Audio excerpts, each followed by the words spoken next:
Raríssimas, raríssimos e raríssimas, bom dia, René de Paula Júnior falando aqui no Radinho de Pilha, sexta-feira 13 de junho de 2025, sexta-feira a gente costuma dar um pouco mais de asas à nossa imaginação, né, um pouco mais de liberdade para a gente sobrevoar com um pouco mais de calma e atenção às coisas que a gente conversou durante a semana.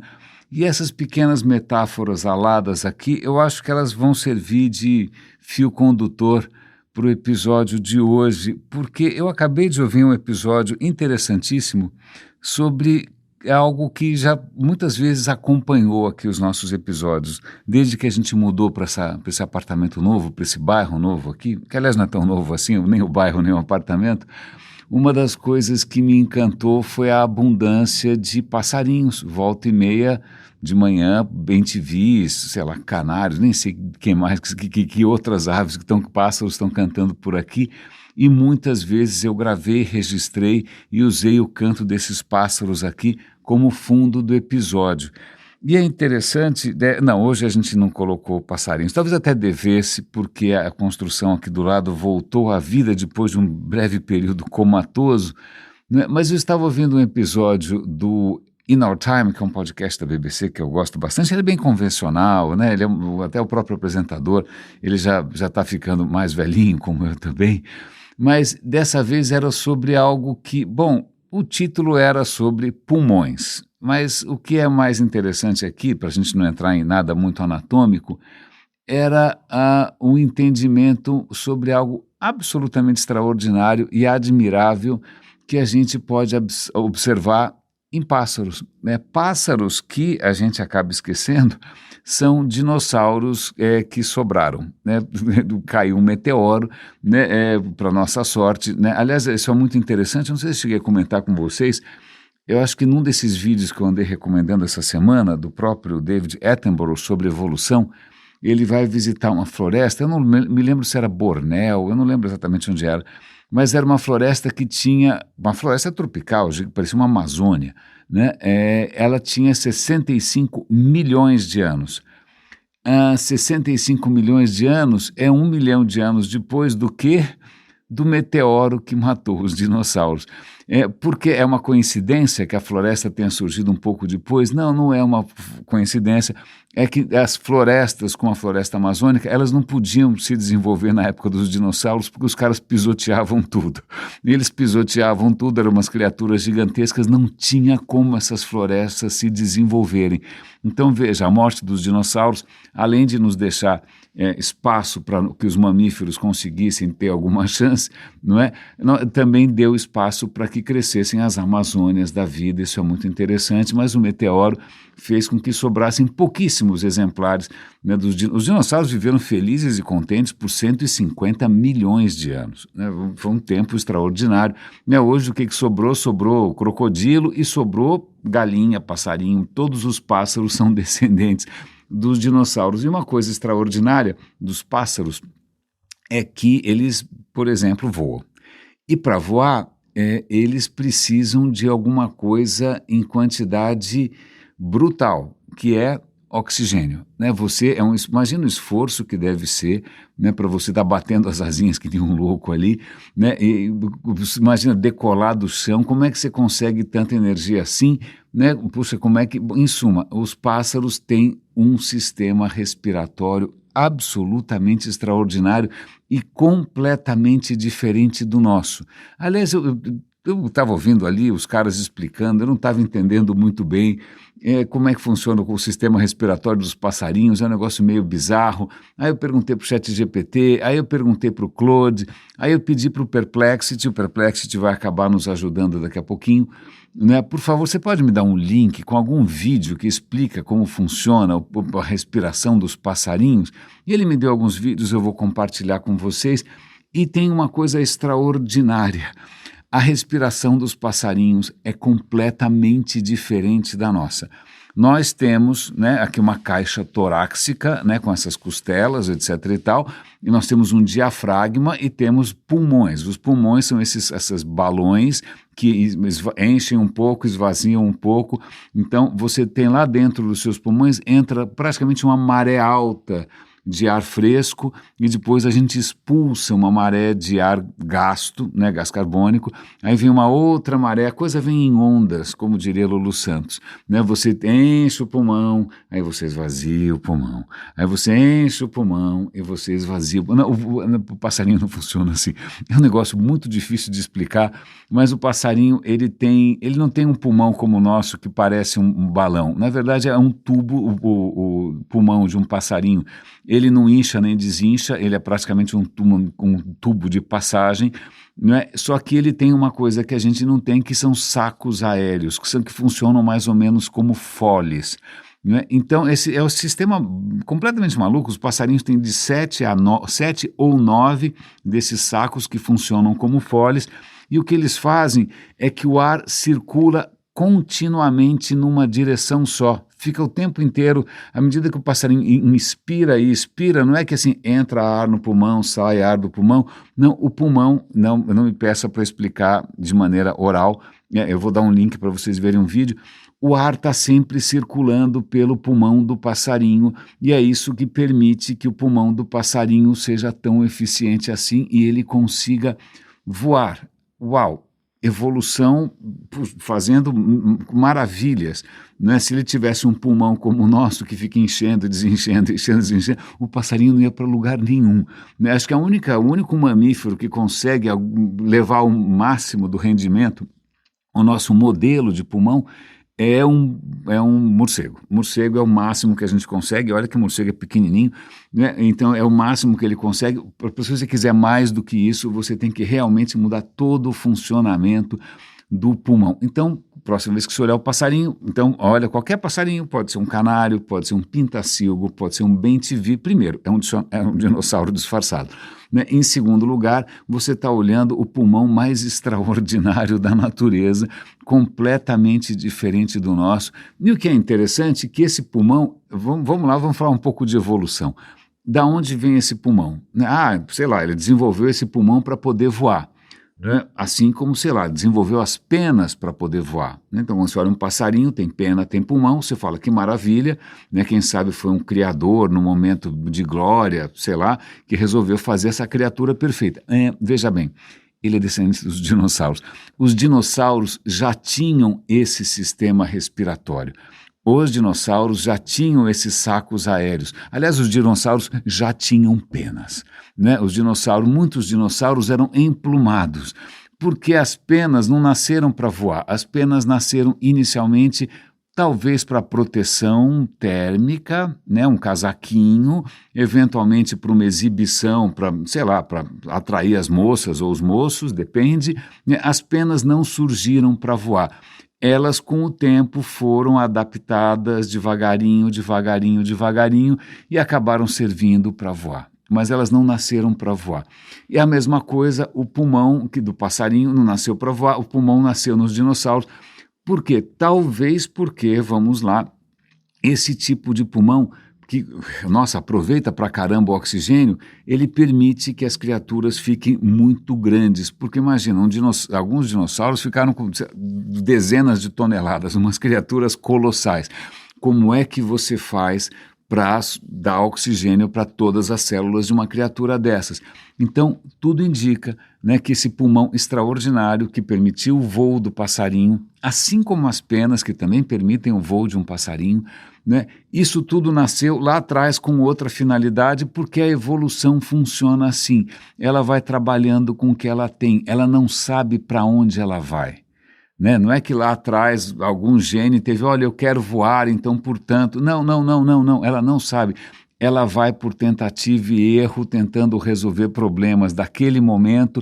Isso vai abrindo novas possibilidades, essas novas possibilidades apresentam novos desafios e é assim que a evolução funciona. Aliás, uma coisa que permite os passarinhos voar é o fato de ter ossos, muitos dos ossos são ocos, eles têm algum tipo de cavidade lá dentro que também ajuda no processo de respiração. Mas, de novo, esses ossos ocos não foram feitos para voar, voar, eles provavelmente ou certamente ajudaram os dinossauros a ter aquele tamanho todo, porque se você tem 20 toneladas e um pescoço de não sei quantos metros, né, então se o osso for oco, a sua vida fica um pouco mais fácil, você se torna uma criatura mais leve. E essa maneira de, sei lá, enxergar a evolução não como um grande plano divino, maravilhoso de perfeição, mas como um processo de aprimoramento, um processo de invenção, um processo de exploração, algumas coisas funcionam, outras não, me faz lembrar, acho que um pedaço da conversa do Sean Carroll com a Nicole Rust, que a gente mencionou no episódio de ontem. Ela estava falando sobre todos os desafios que a ciência tem para tentar entender a consciência humana, para tentar entender as emoções, os problemas psicológicos, psiquiátricos e tal. E ela fala que uma das possíveis maneiras de você enxergar a ciência é o que ela chamou de iteração epistêmica, que é uma palavra, duas palavras muito complicadas. Iteração significa fazendo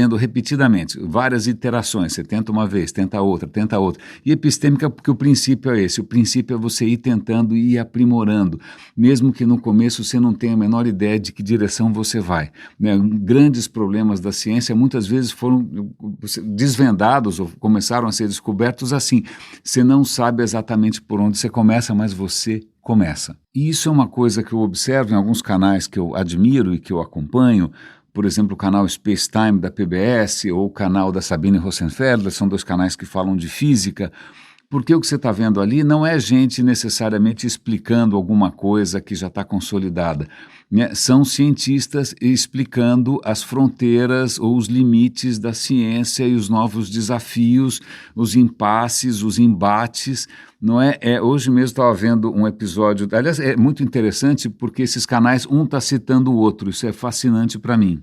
Perdão, tive que fazer um corte aqui porque o interfone tocou e eu saí correndo atrás. Mas hoje mesmo estava assistindo o Space Time, que eu gosto bastante, às vezes ele é um pouco mais profundo do que eu consigo acompanhar, mas ele mencionou ali que a Sabine Rosenfelder já tinha feito críticas, ele estava tentando defender o seu ângulo. Então veja, debate construtivo, né, críticas pertinentes, e ele estava colocando ali uma coisa extremamente interessante para mim, que é a questão, uma maneira de ver qualquer teoria da física, eu não conhecia essa terminologia, que é chamada de teoria efetiva.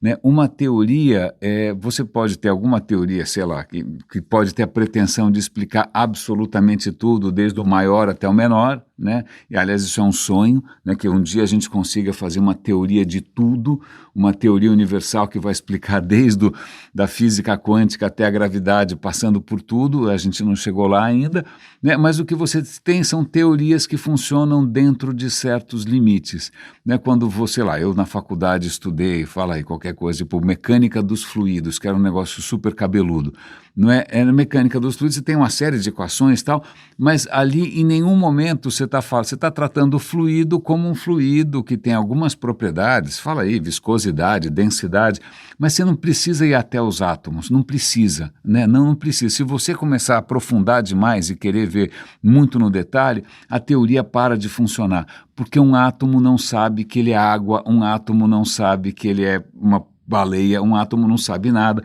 Então, as teorias têm limites de onde elas funcionam. Mesmo, sei lá, a teoria do Newton, né? Veio Einstein e fez uma teoria que suplantou a teoria do Newton. Na verdade, a teoria do Newton funciona bastante bem dentro de certos limites. Passou daquele limite para cima ou para baixo, ela para de funcionar. Então, muitas teorias da física funcionam assim, são teorias efetivas dentro de um certo limite, né? Então, por exemplo, se você estiver estudando a organização social humana, você tem várias teorias de sociologia, antropologia, tal. Ela não precisa saber como funciona o seu fígado, ela não precisa saber como funciona, sei lá, os meus testículos, não precisa saber nada disso. Porque isso funciona nos limites dessa disciplina. Agora, quando você estiver estudando, por exemplo, anatomia, você não precisa necessariamente saber a física quântica porque você está preocupado só com o metabolismo das células ou dos órgãos, ou seja, então tudo isso são como se fossem níveis diferentes porque isso é uma questão muito interessante. O que você tem é como se fosse vários andares do mesmo edifício, né? Vamos imaginar que na base de tudo estivessem, sei lá, no térreo ou no subsolo. No subsolo você tem os quarks, né? Os quarks formam átomos, legal. Aí você tem o primeiro andar que é átomos. Legal, você está estudando átomos, você pode passar a vida inteira estudando átomos, tem teorias para explicar os átomos, mas aí os átomos vão formar moléculas e moléculas, opa, isso já é um outro andar e quem estuda moléculas é a química. E a química não necessariamente precisa se preocupar com quarks. Ela não precisa olhar lá embaixo, ela pode ficar só no andar da química. Ok, a química você pode subir um degrau e de repente, pronto, agora você tem vida, você tem o degrau da biologia. E aí você pode subir no degraus e degraus e degraus.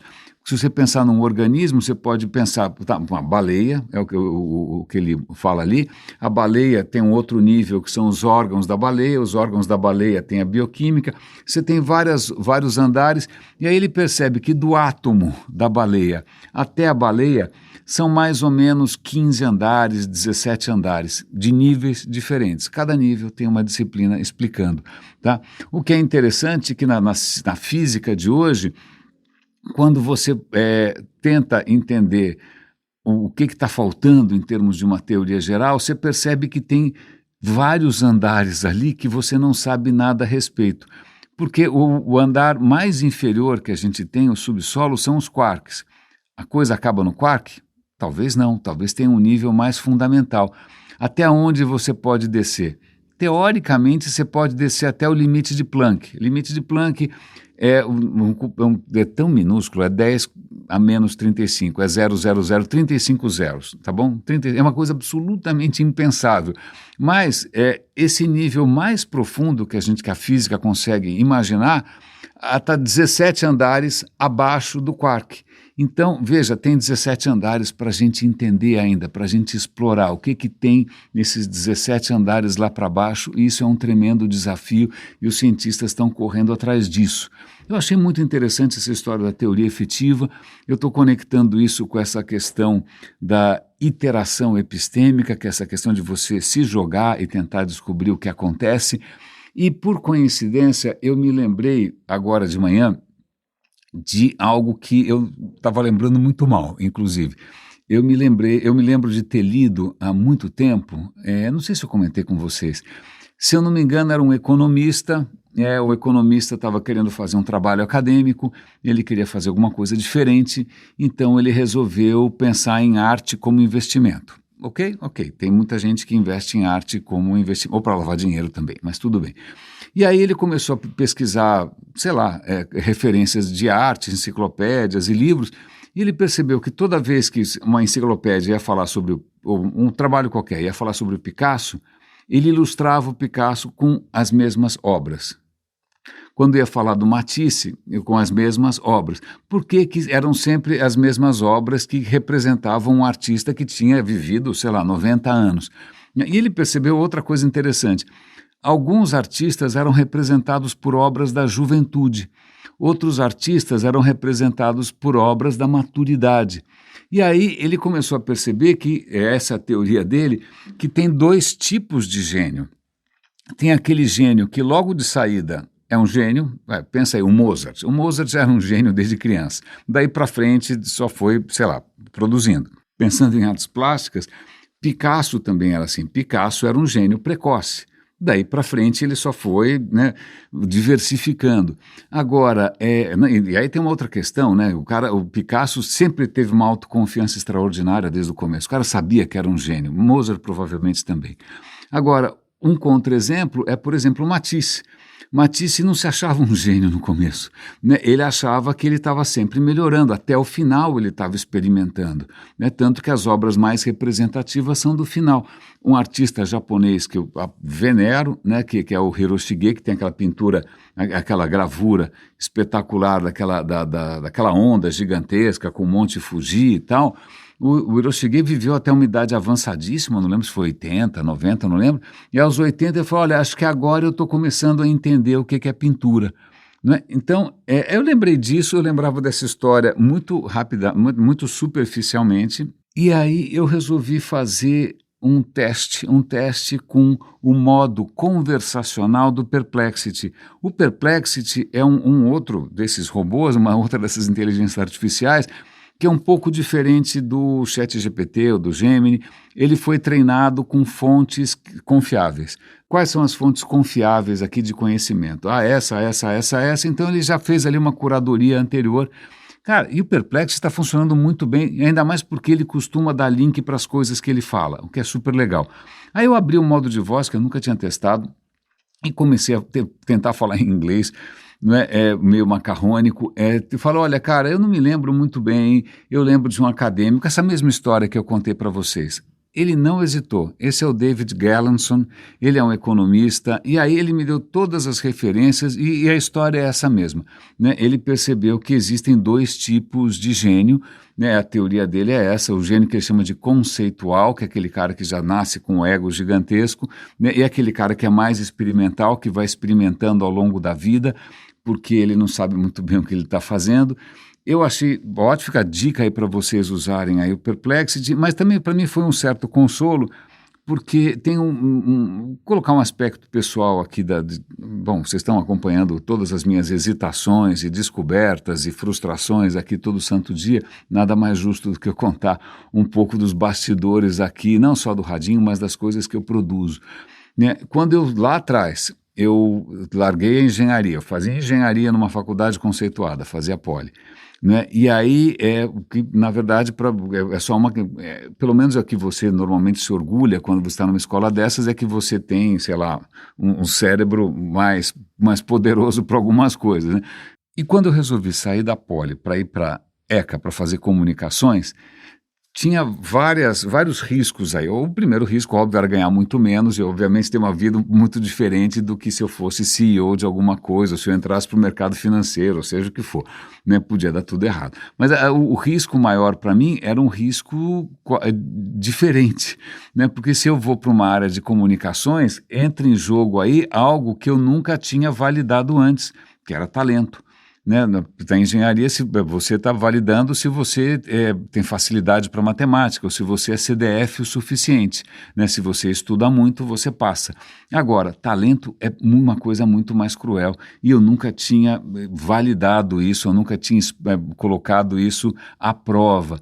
Né? Então, quando eu fui para a ECA, foi com um frio na barriga bastante considerável, mais do que qualquer preocupação financeira ou qualquer preocupação profissional. Né? A minha preocupação é, será que realmente eu tenho aquilo que é necessário? Né? Porque não é uma questão de estudar, não é uma questão de varar a madrugada. Ou você tem ou você não tem.